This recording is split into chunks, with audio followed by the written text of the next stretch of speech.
In real life we see Seringhan's mother complaining to her for revealing her identity in front of all the people in the game, but she tells her that she doesn't care if they know it's her because she never wanted to hide, but her mother tells her that she should keep pretending that she is an innocent girl in front of everyone and not expose herself in those games, which makes Seringhan explodes and tells her that she didn't force her to that and she never wanted to lie to her fans, locking herself in her room. Inside the room we see Seringhan very angry. Connecting to the game, we flash back to the past and see her as a 5-year-old singing for her little friends in kindergarten. Then we are told that from that age she had already made her debut on stage singing, but it all fell apart because of the greed of her parents, who began to exploit her in music programs, interviews, and so on until she reached her limit.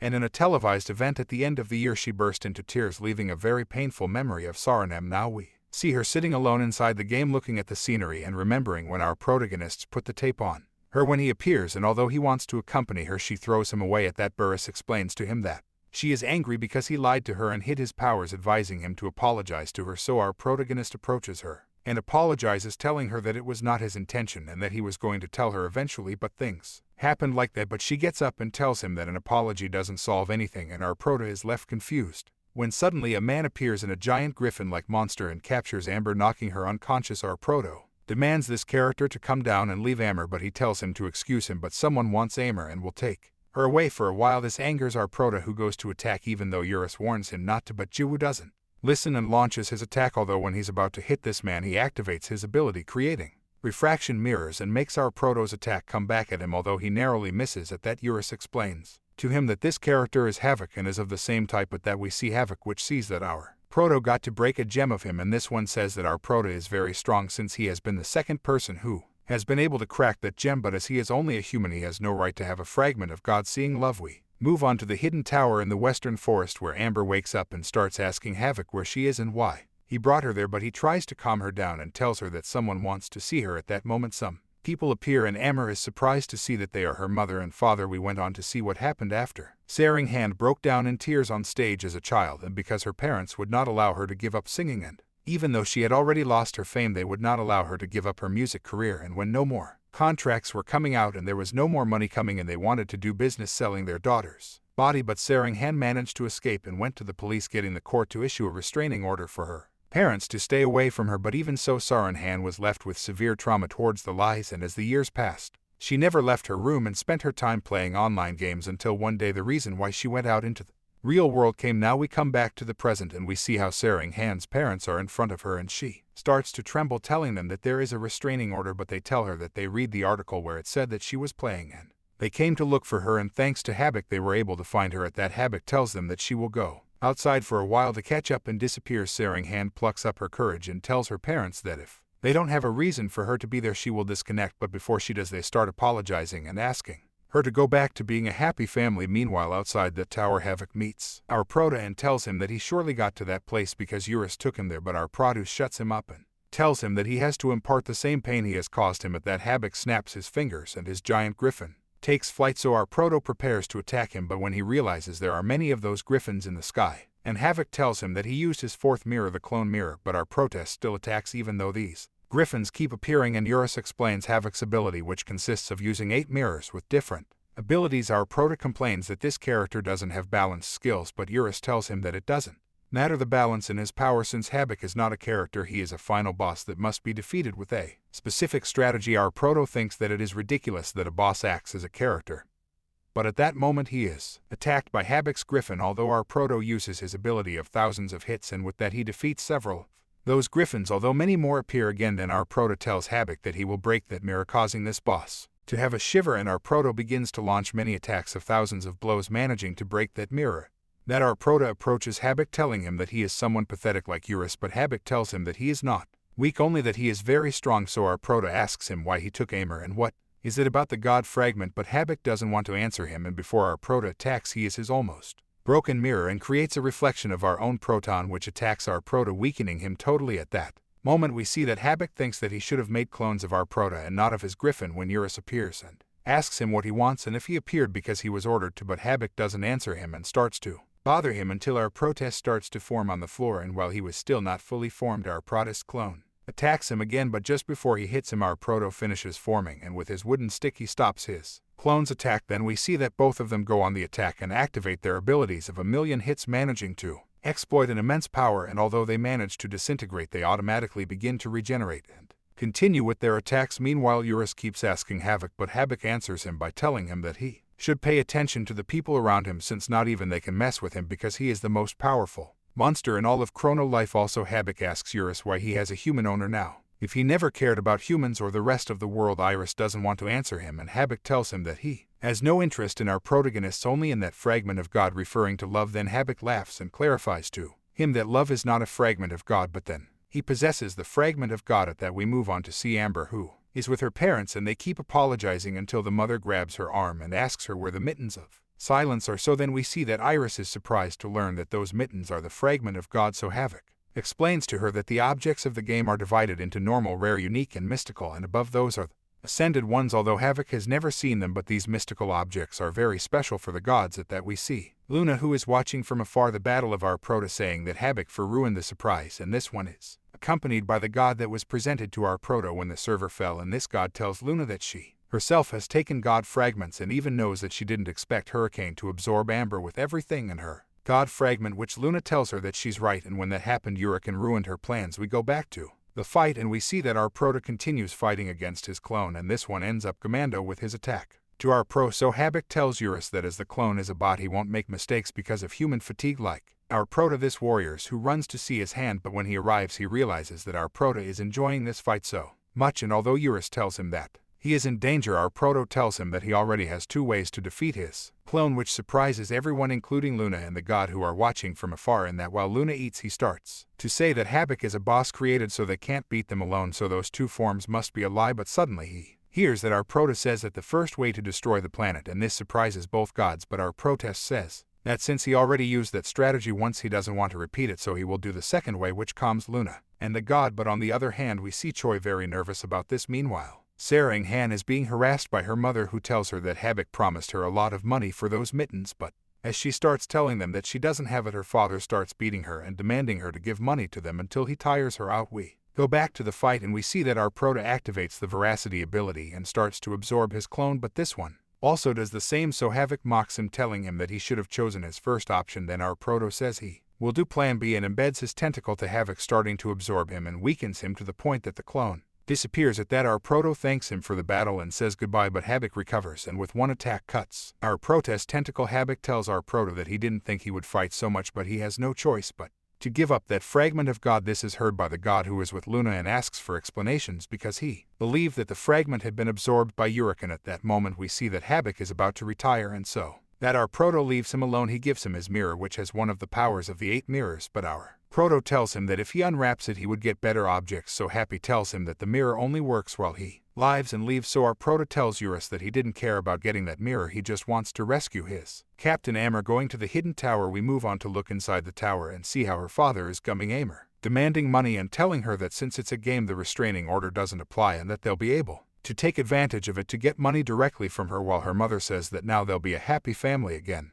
At that, while Amber is lying on the floor crying and asking for someone to help her, our Proto appears, telling her that she can disconnect, and that's it. When Sarang Han's parents see them, they start to complain and call him a loser, so our Proto uses his technique of gumming up and knocks her father down. Seeing this, Sarang Han's parents start to look inside the tower and see how her father is gumming Amber, demanding money and telling her that since it's a game, the restraining order doesn't apply and that they'll be able to take advantage of it to get money directly from her, while her mother says that now they'll be a happy family again. At that, while Amber is lying on the floor crying and asking for someone to help her, our Proto appears, telling her that she can disconnect, and that's it. When Sarang Han's parents see them, they start to complain and call him a loser, so our Proto uses his technique of gumming up and knocks her father down. Seeing this, Sarang Han's parents start to tell him who they are, but our Proto tells them that parents don't extort money from their children, and that they shouldn't bring the real world into the video game world because it takes the fun out of it. Also, Jiwoo talks to Amber and tells her that in that game she is much stronger than her parents, and that if she too will bring the real world into that video game world, she is a loser because she is just trying to run away like she does in real life. Then Amber stands up crying and complaining to our Proto, telling him that he doesn't know what he suffered all that time. This is heard by his mother, who gives Amber a slap on the wrist, telling him that, thanks to her, they suffered much more. But our Proto mocks the mother, telling her that she doesn't realize anything, since Amber has a lot of strength points. Even without her weapon, an attack from her will do them a lot of damage. And we see how Amber is remembering everything that happened in his childhood, and with that, He puts a blow to his mother, throwing her in the air. At the end of the day, we see that Sarang-han is giving an exclusive interview in which she explains that she does like to play Chrono Life from time to time. There she looks more confident, having overcome her traumas, so she doesn't even need to wear glasses anymore. In addition, in the interview, the reporter tells her that he doesn't imagine her gumming anyone and that it's a new facet that she didn't know. So, she tells him that maybe in the game it's really her, and also that if you are looking for reality in the game, then there's no point in playing it. So, we see our prota who feels proud of Sarang-han and says that, since that moment, she got many more fans and even he became her fan, as he logs into the game. At that, he enters Chrono Life and starts to be goamed by Amber, who complains him for being late and lying. Although she then tells him to accompany her, and that they don't have time. She also tells him that she forgives him, but that now he must raise the bar for her, and in a very sweet way she asks him to do so, calling him pro. See, now it is explained to us that in the game there are countless guilds and the best ones are called the Alliance of the 5 Best Guilds, because each of these has a power and a particularity that give them their reputation. Although there is one guild that follows a different path from the others, for they stand out from the rest because of their power to gather information, and all the members are of the thief class, for they are the guild of the honest bandits. At that, we see that all of that guild are defeated, and we are told that, although they are the strongest guild, their reputation was destroyed that night. We then see that one of these members is trying to flee, but a character finds him, and although he tries to attack the one chasing him, this attacker manages to revive him. But before the thief of the guild asks who he is and why he does this, but this character begins to change his face with the mask of one of that guild, while he tells him that he does it because it's fun. Now we move on to another scene, where we see our protagonist arriving in a wagon to the Rocky Mountain dungeon.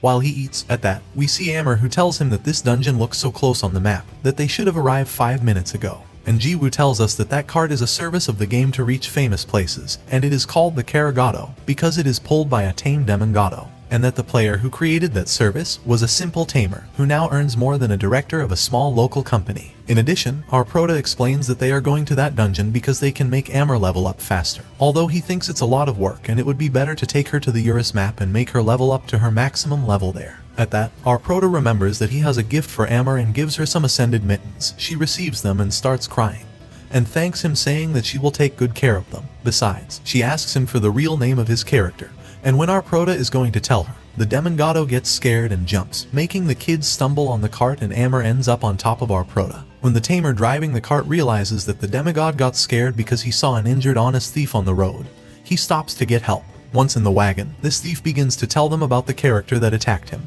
who seems to have cloning powers, and tells them that the character's name was Nalgon. Everyone wonders about that character, but our prota asks the thief who he is, so Amber explains that he is Hong, the leader of the Honest Bandits Guild. But our prota becomes indifferent and tells Hong that it is not his problem, and that it was a random character who ambushed them, so he has no reason to help him. At that, Hong apologizes and takes off her mask, showing herself to be a beautiful woman, to which our prota totally changes and tells her that he will help her in any way he can. Hong also tells him that this incident also has to do with him. We move on to the Chrono Life offices and see how the Director of Server Infrastructure Technical Support, Seung-won Seo, tells his workers that he will cover for them by doing their overtime and that they can go home now. When everyone leaves, he logs into the game to make money. At that point the game logs in and welcomes him, calling him Nalgon. Already inside the game, we see that he invokes a Sword of Execution plus 99, which is unique in the game and has the maximum power of destruction, which shows us that this character is at the maximum of his power. We move on to the interview that was done to the best player of Chrono Life, who was talking about the Ascended weapons, how they are the best of the best and that no one has ever seen them. In that, we see that Amber is holding her Ascended mitts, thinking that they are the best of the best. At that, she puts them on, seeing that our prota tells her to use them, because he has many more of those weapons.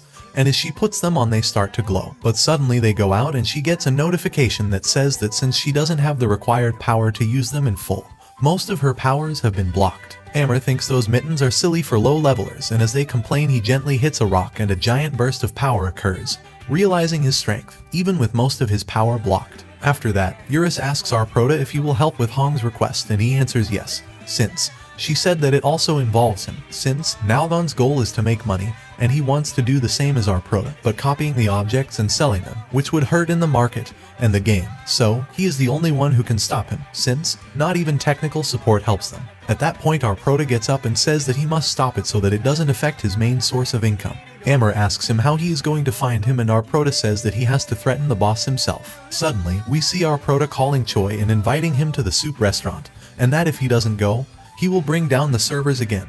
hanging up on him and turning off his cell phone. But as he leaves for the restaurant to meet Choi, he bumps into Sarang-han, who asks him to go with him. Upon arriving at the restaurant, Choi enters in anger and sees the meeting, so he starts to scold Arprota, until he notices Sarang-han and asks her who she is and if she is Arprota's girlfriend. The latter blushes, and when she starts to say that she might be right, Arprota cuts her off and tells her that she is not and that she is a famous singer, although Choi continues to scold him.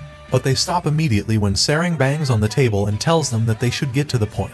They tell Choi everything, and he tells them that it is impossible for someone to hack the system and copy the weapons to sell them, starting to argue with our protagonist. But Sarang tells them that then someone inside hacked it. So Choi tells them that it's also impossible because the admin accounts for employees don't include functions like copying objects. So he leaves. Then we see Choi with all his employees, and he asks one of them to recruit 5 people who know how to keep secrets. Meanwhile in the game, Arprota and Amber are thinking that they started from zero again. So Arprota, angry, tells Amber that as soon as he meets him he will beat him. But Amber tells Arprota that it doesn't make sense that Nalgon attacked the Honest Bandits Guild, because if he is able to copy their weapons, he shouldn't attack common characters, even though they are the guild with the most information in the game. At that, an explosion occurs near them, and Amber tells Arprota that it is as big as his, so he runs away. At that, we see that Habik falls to the ground without an arm, and Nalgon in front of him starts to tell him that since he is a unique boss, when he spawns, his information is erased. So he grabs him by the neck and asks him about his mistress, and as he refuses to tell him, Nalgon prepares to unveil him, until Luna, who was his mistress, appears. Luna begins to tell him that it is despicable for him to do that, being an administrator, which angers Nalgon. Nalgon begins to threaten Luna, asking her for Habik's love, but she remembers when she was face to face with our protagonist and tells him that she was already in a similar situation. But now she feels something completely different. This confuses Nalgon, but before he can speak, Luna had already summoned the giant monster from the other dimension, which ends up crushing Nalgon. When she is about to leave, though, Nalgon tells her that she had forgotten that she is the thing's mistress, leaving her surprised. But he tells her that he'll make sure she survives, because people like him can't be in that world. But Nalgon tells her to shut up, and they are transported to the DJ zone, a space that is used for the administrators to test the game, where he tells him that it's just a game and get over it. At that, we see our protagonist running with love, while he tells her that he believes she is right and Nalgon is someone inside, and by the power of destruction of this one, he has no doubt that he uses a special account. In that they arrive at the trail of the zone for DJ, and Habik, who was there, tells them that Nalgon left the trail after transporting himself and taking Luna to fight. Although Arprota doesn't know who Luna is, until Habik describes her to him and tells him that she says he is madly in love with her. So Arprota recognizes her, and since Love looked jealous, Arprota explains who she is and what she did. But they are interrupted by Habik, who is badly wounded and asking for help. Arprota heals him, since, if he dies, his mirror disappears, and for that he activates his cleric soul ability. Although he begins to heal slowly, and Arprota asks him how he will do with his arm, and he tells him that as a boss, he should appear complete once he reappears, but he is a unique boss, and when he vanishes, he disappears, as well as Eurus and Luna. We pass to the DJ zone, and we see that Nalgon is attacking Luna, but she stops him, saying that a simple human will not defeat the goddess of life. But Nalgon begins to tell her that he knows about her hidden ability, which is to create life, and therefore, he knows that every time she divides, she uses her ability and reappears instantly. He attacks her and sees how she uses her ability, so he tells her that he knows that she used her ability to create Eureka, and that's why she called him son. Hearing this, Luna attacks Nalgon, splitting him in two and thinking she won. But suddenly he appears at her side and tells her that, in that area, he has the control, deactivating her goddess of life mode and piercing her with his sword, while he tells her that, if he unleashes her, the Master Habik will appear. Now we see that Soonwon Seo is with some employees drinking in a bar and talking to them about how the project is going. Although he clarifies that he couldn't kill Luna, but he doesn't care, because he thinks there are other ways to find Habik's master. At that, one of the employees asks him who this master is and why he wants to find him. This surprises Soonwon, but at the end he tells him that this master is one of the bosses of the game. But he is a fundamental part of the main story, since he is Riot of Sloth, the great merchant. So he explains that the game is based on the 7 deadly sins, and each of the sins is a main boss. Eurus is pride, Urakan, voracity, riot, laziness, Luna, lust, although he clarifies that she was a common user who became a boss. Because in that game, freedom can reach the point where a boss becomes a merchant, and a common user a boss. All this was also explained by Habik to the guys, which leaves our main character more confused. Although Amber still thinks that something is not right, because there is no reason for Nalgon to love Riot, and why he attacked that guild, if his goal is to have money. auctioning his copies should be enough for him. So, Habik tells them that it could be because he wants a fragment of God. So Eurus explains to our protagonist that it is another way of calling mystical objects. At that moment, Hong appears and tells them that she has been gathering information, asking them to accompany her because she found Nalgon's hiding place. When they arrive, she tells them that they cannot enter because of the security provided by the game. But our protagonist, with a blow to the wall, manages to break it and thus enter. Upon entering, they see all the stolen objects, and Hong tells Amber that they are not copies and are all mystical objects, which confirms Hong's suspicions that Nalgon was always after mystical objects. Our prota asks Hong why Nalgon didn't do the same as him, and she replies that mystical objects are different, and if you take out many, the alarms go off, but there is someone who will always buy those objects, and it is Habik's love. Then Hong thanks them for helping her solve the case, telling them that she will take a screenshot and report that to customer service. But our prota refuses that and thinks of teaching Nalgon a lesson. Then we see that our prota with love meet Nalgon in the center of the village, but our prota was wearing Hong's mask.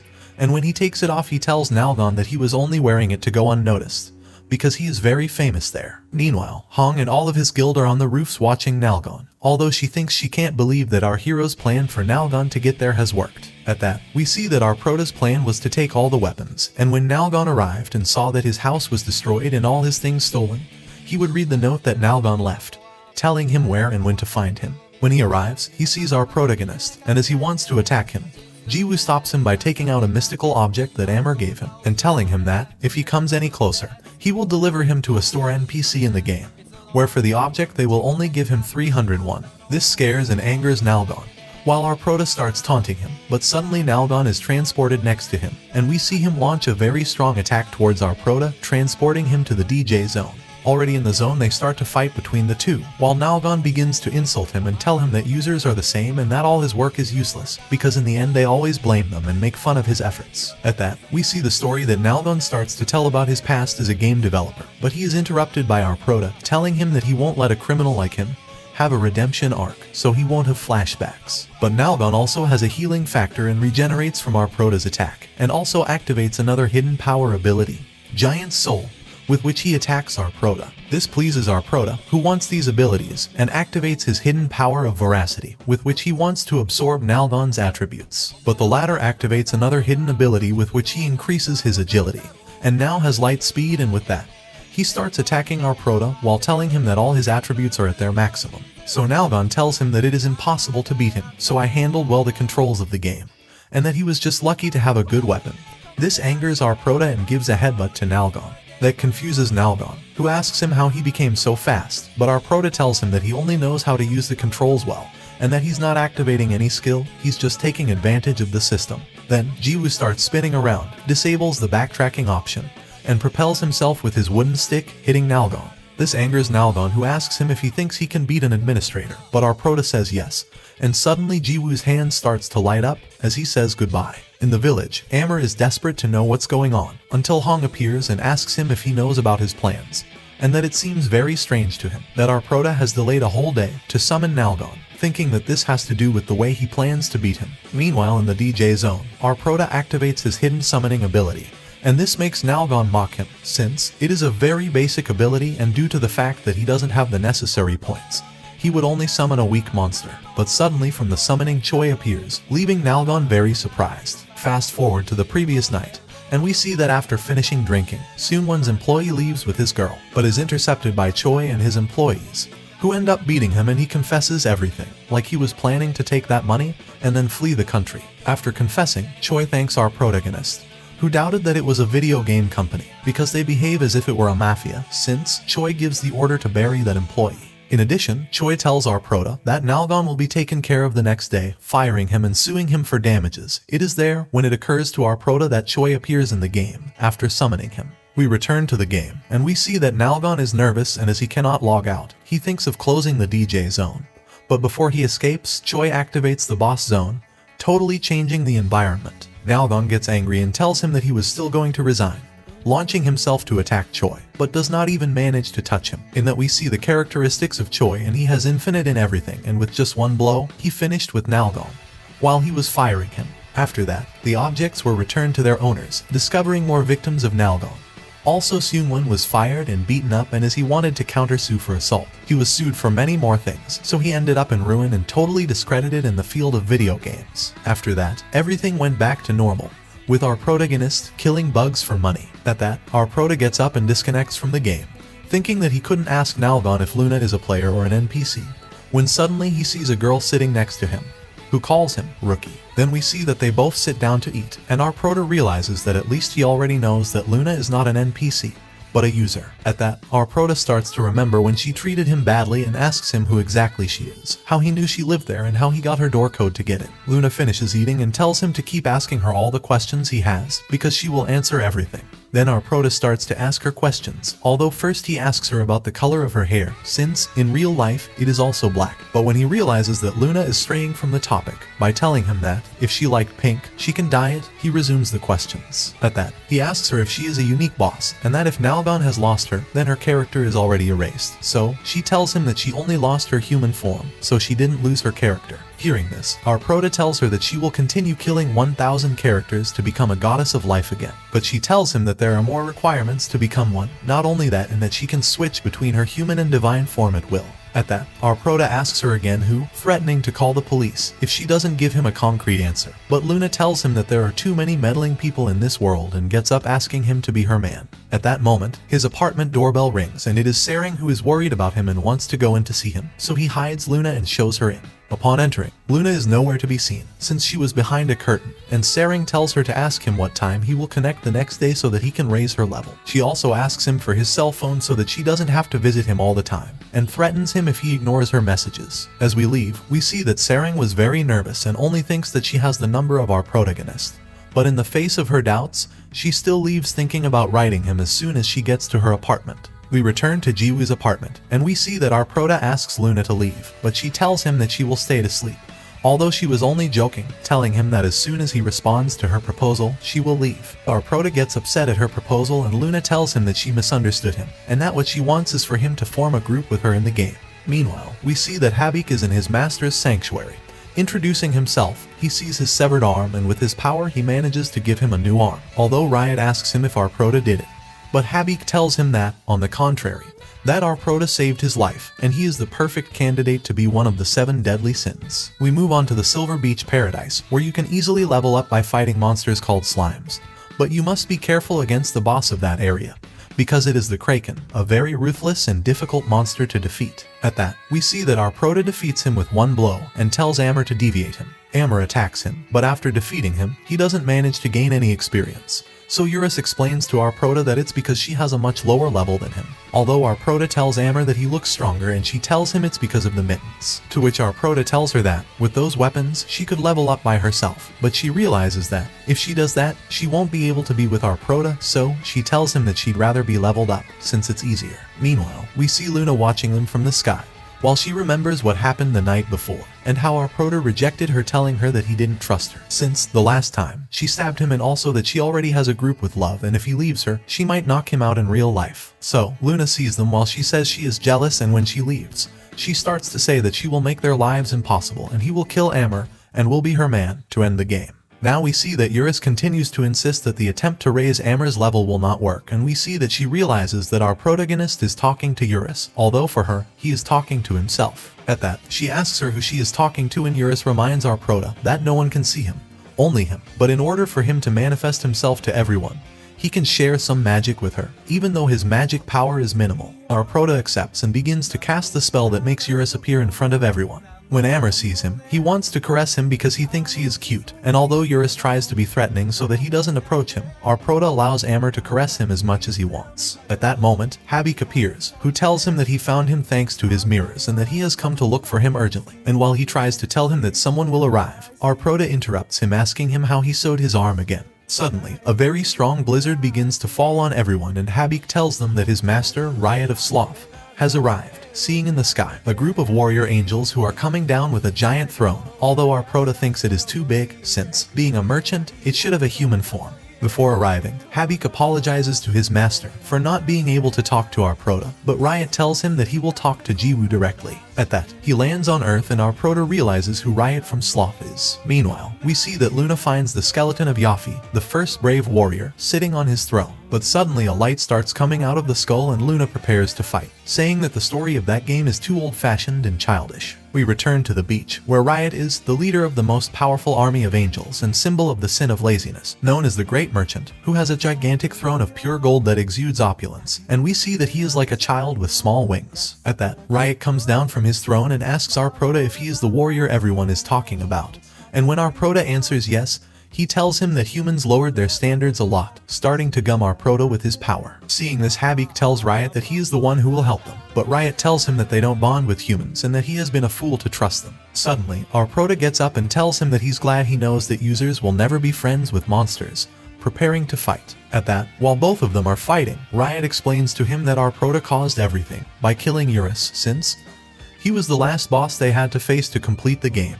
But since he unlived him, everything is messed up. He was not even supposed to face Urakan, because it was still 10 years before the players could face him. But he is interrupted by Amber, who tells him that Urakan was the one who confronted them. But Riot shuts her up and insults her, overwhelming her to the point that she falls to the floor trembling. This is seen by Eurus, who approaches Riot. But Riot starts saying that soon everything will be fixed because Yafi will be revived. We move on to see Luna, who ends up waking Yafi up and telling him that since it's not time for him to revive yet, she will share her powers with him. Our Prota tells Riot that if he is a warrior, then he is on the side of the humans. But Riot clarifies that Yafi will revive as one of the deadly sins, and will exterminate the humans who betrayed him. At that moment we see how many corpses start to come out of the floor, and Luna is seen telling him what sin he will become. So we see Yafi standing in front of an army of skeletons and a giant skeleton dragon, introducing himself as Yafi, the warrior of the will go. Now we are told that there was an ancient continent called Chrono, where there were no wars or conflicts, until, one day, the Demon King arrived and began to destroy everything. At that moment, Yafi, the first warrior, appeared. But suddenly we see that our protagonist interrupts Riot, who was the one telling this story, and tells him that even Eurus had his face broken with a single blow, and he doesn't care about a powerful warrior. But Riot tells him that this warrior will annihilate them, and starts to leave. But our Prota stops him, so Riot tells him that, in his time, he fought side by side with Yafi, and he is the only human whose power he respects, and our Prota will not be able to beat him. Jiwoo listens to him and tells him that he won't let him leave without a fight, but is stopped by Habik, who tries to calm him down and tell him that the one who bought all his items was actually Riot. We move on to see Yafi, who is with Luna, who tells him that the story of the game is chaos, and that's why he revived now and not when he should, and that he has lent him his energy so that his powers are in accordance, for which Riot thanks him and starts to leave, telling him that he protected that world, and now he will destroy it with his own hands, teleporting. At that, Luna looks at the sky and says that he already did what he ordered, although he doesn't know if it's the right thing to do. So they answer him, and we see that god who tells him that they should just enjoy the show, relax, and watch the purification of that world. We return to our Prota, who is surprised that Riot is the one who bought everything, and apologizes to him and starts asking him to teach him to be a good merchant, because Riot tells him how much he earned selling the objects he bought from him. At that moment, Yafi's dragon appears from the sky, and at that moment in the village, the army of skeletons was destroying everything, while all the players start to get a main mission about protecting the world from Yafi, the warrior of the will. Suddenly, when all the warriors of the village are being ambushed by Yafi's army, Abracadabra arrives, and from a whirlwind of fire launches the whole skeleton army, giving the order that his guild will defend the place. But while everyone was celebrating the quick response of that guild, Yafi's dragon appeared in the sky, and with an attack of his flames, he weakened all the players, since, as that mission should have been released in a few years, the players currently did not have the level or the necessary equipment to face Yafi. We move on to the Warriors Hill, where Yafi appears, where he finds the tombs of his unlived comrades, and remembers how each of them was, so he revives them, appearing as skeletons, with the rank of Mage, Priestess, and Barda of level 999. Together with him, they go to finish that unfinished story, appearing a notification from the game, saying that the difficulty of the mission was raised to Calamity. Now we see that our Prota is still on the beach with everyone,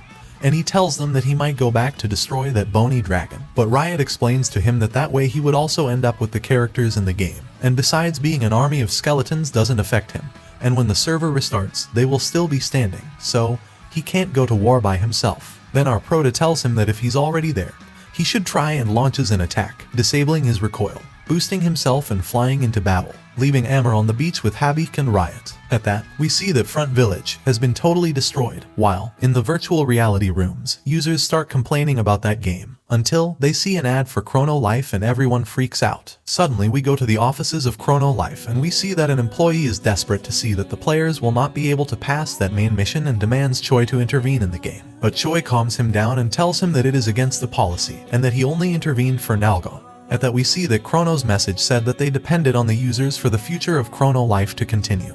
But if they failed, Yafi would take Chrono Life to the Dark Ages. We return to the game, and we see our Prota arriving at the Front Village, and when he realizes, he is already surrounded by the army of skeletons. But, although they attack him, our Prota does not receive any damage, and with a few simple blows, he ends up defeating them. At that moment, he thinks of activating his skills to finish faster and activates the voracity, with which he begins to absorb the skeletons, and as he already has the maximum level, his attributes such as strength, agility, defense, among others, begin to rise, so this army begins to run to flee scared of our Prota. But our Prota stops them and kills them all in an instant, until the strongest one appears, the dragon skeleton, which occupied Yura's position as the king of dragons. But at that moment, our Prota launches his attack towards the dragon and absorbs its attributes, managing to be at the maximum level in everything. Yura starts to celebrate, but at that moment he sees that there is someone else, and when he thinks of attacking her, he realizes that it was Luna, who deactivates her goddess mode and tells him that she doesn't want to be seen, throwing herself towards our Prota to steal a kiss from him.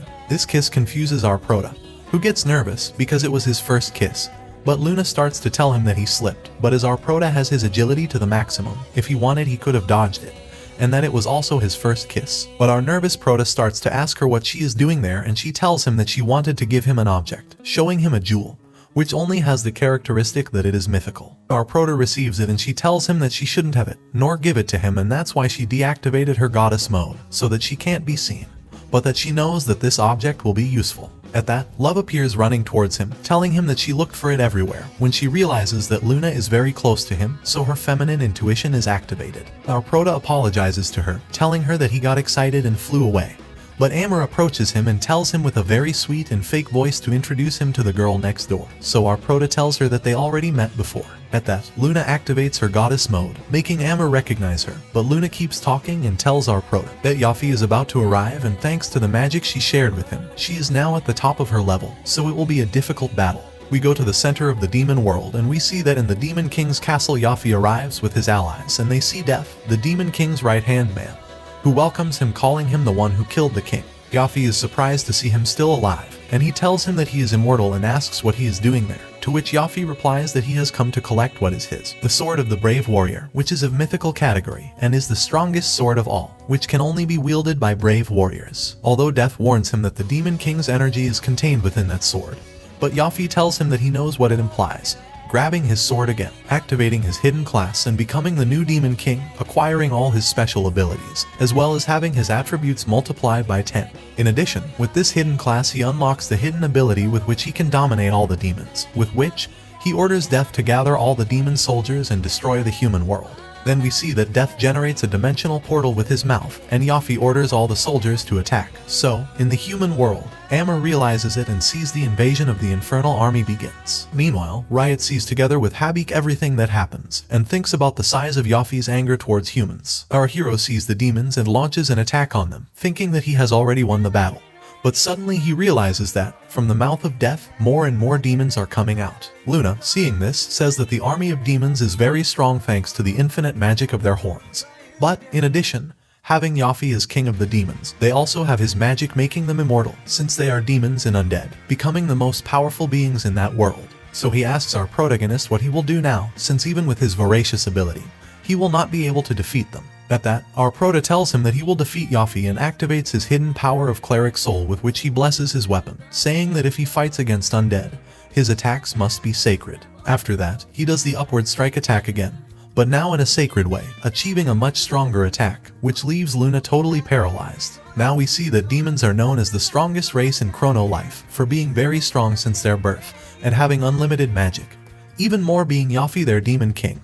But even so, they all fall before our Prota's attack. So, our Prota sees this and starts to call Yafi to fight, because he got bored. But at that, the demons start to regenerate and keep attacking. So Luna explains that as long as Yafi has mana point, the demons will keep regenerating. Hearing this, our Prota thinks that this is an endurance test until Yafi runs out of mana. But before he starts launching holy attacks, Luna stops him and tells him that it would be more efficient for him to go and defeat Yafi directly, instead of wasting time with those attacks. Our Prota asks how to get to the demon dimensions, where Yafi is, and Amber tells him that he could go through the mouth of death, although Luna shuts her up and tells him that, if he does that, he will be stranded between dimensions and his body will be destroyed. Also, Luna tells our Prota that she can travel between dimensions being a goddess, and that she will take him, since that is the reason why she is there. Although our Prota was about to tell her about the gem she gave him, when he remembered that she told him that no one should know about it, so he just accepts that she will take him. But when Amber sees this, he starts telling our Prota that how can he trust her. And before he tells her to take her with him, Luna starts teleporting him, telling Amber that she will see him after his date with her, and disappearing. So Amber declares that, from that moment on, Luna is his enemy. Suddenly, Luna appears with our Prota inside the Demon King's castle, where he sees Yafi together with his allies. And Yafi begins to introduce himself, saying that he is no longer the brave warrior. He is only pure rage and that he will finish with humanity. When suddenly he is interrupted by the attack of our protagonist, who ends up destroying part of the castle. Our Prota believes he has defeated Yafi, and tells Luna to return him to the front village because it's over. But she tells him that he has just started, realizing, our Prota, that Yafi was behind him, asking him how he managed to dodge his attack. Yafi tells him that in order to attack, not only are the attributes to the maximum enough, but he must also know how to read the opponent, launching a very strong attack. But our Prota also dodges it and appears behind him and starts to dodge all his attacks. Meanwhile, in the world of humans, Amber is being chased by demons, until she stumbles, and when a demon is about to attack her, she remembers Luna approaching our Prota and is filled with anger, which ends up Gomando the demon. And thanks to the mittens, although she has low power, she ends up defeating the demon and gaining a lot of experience with that. So she gets excited and wants to fight them all. But there are so many that it would be very difficult to beat them. So she thinks that when our Prota returns, he will be a dead man. We go back to the demon dimension. We see that our Prota manages to dodge Yafi's attacks, and he calls his allies, making our Prota mock that and tell him that a real warrior attacks fairly and not in a group.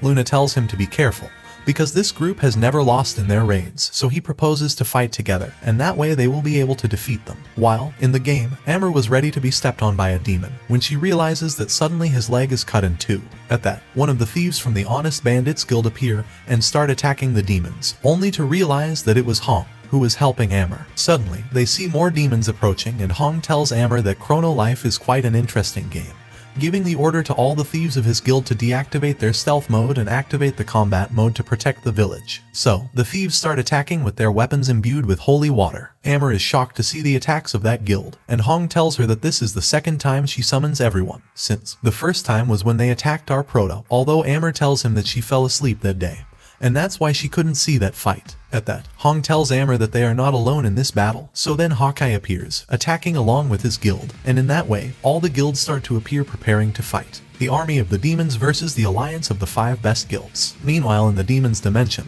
we see that Yafi's group already started their incursion, since the bard started to play, and in that way, the speed of all of them increasing. So, Luna tells our Prota that they should make a group at once to attack them, but our Prota rejects her, because he doesn't trust her, and goes alone to attack. In that, when he goes to attack the bard, with his great speed, he is stopped by Yafi, who has a perfect parrying ability with which he can stop any enemy attack. But our Prota tells him that, although his speed has increased, he is no match for him, so Yafi activates another ability, with which he now multiplies his attributes, and starts attacking faster. At that moment, our Prota realizes that the wizard is about to attack, and sees how he throws a meteorite at him, but he destroys it with a blow, mocking them. But suddenly the bard reaches the second stanza, and with it he activates another ability, which reduces the attributes of the enemies by half. This scares Eurus, since, due to this, Yafi now has the same amount of attributes as our Prota. Moreover, Yafi tells our Prota that he can stop his veracity in case he tries to use it. At that, our Prota smiles and says that it's time to use it, and although Eurus thinks that he will use Nalvan's ability, in reality he takes out Habik's mirror, with which he can increase his size according to his mana, becoming so big that he came out of that world.